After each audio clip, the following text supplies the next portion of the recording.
Commission of Pakistan ने जनवरी 2024 के आखिरी हफ्ते में होने वाले आम इंतखाबात का ऐलान कर दिया। हल्के बंदियों की इब्तदाई फहरिस्त 27 सितंबर 2023 को शाया की जाएगी। हतमी फहरिस्त 30 नवंबर को शाया की जाएगी और उसके बाद 54 दिन के इलेक्शन प्रोग्राम के बाद जनवरी 2024 के आखिरी हफ्ते में इलेक्शन कराए जाएंगे। मेंढर में आज शौहर ने बीवी को हथौड़े से पीट कर कत्ल कर दिया। ये मामला अड़ी पुलिस चौकी मेंढर के तहत आता है। मोहम्मद खलील नामी शख्स ने अपनी बीवी गजनफर बी को हथौड़े से मार कर कत्ल कर दिया। बाद में पुलिस ने मौके पर पहुंचकर मुलजिम को गिरफ्तार कर लिया। पुलिस ने मुतवफ्फी की लाश को तहवील में लेकर मेंढर के सब डिस्ट्रिक्ट अस्पताल पहुंचाया, जहां पुलिस ने पोस्टमार्टम के बाद लाश वर्सा के हवाले कर दी।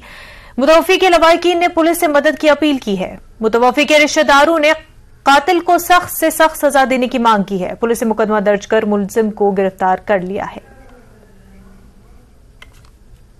ठीक ठाक रहने सन, खुशहाल बच्चे नहीं ना, बच्चियां शादी दी थी नहीं ना।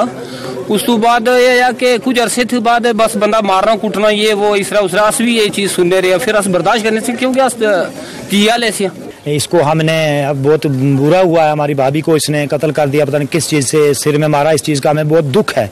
इसके भाई के हमारे 3 बेटे और 1 बेटी है। बेटी की भी शादी हो चुकी है, बेटों की भी शादी हो चुकी है और बेटे जो हैं इसके तीनों सऊदी अरब में हैं। कि आज सुबह इसको कोई पता नहीं दौरा आया क्या हुआ तो इसने हमारी भाभी का जो है कत्ल कर दिया।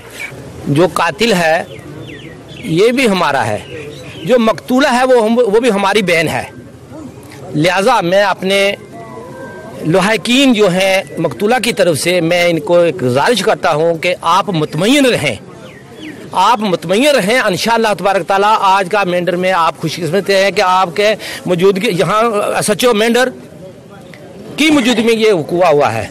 SDPO मेंढर उसकी भी कोई मिसाल नहीं है। ये दोनों ऑनेस्ट आदमी हैं। ये इंशाअल्लाह तबारक ताला ये दूध का दूध पानी का पानी का इंकशाफ करके आपके सामने रखेंगे। आप सब्र और तहम्मुल से काम लें। हमें उम्मीद है अपनी इंतजामिया से, हमारे ये जो पुलिस का जितना भी यहाँ स्टाफ है बहुत अच्छा है।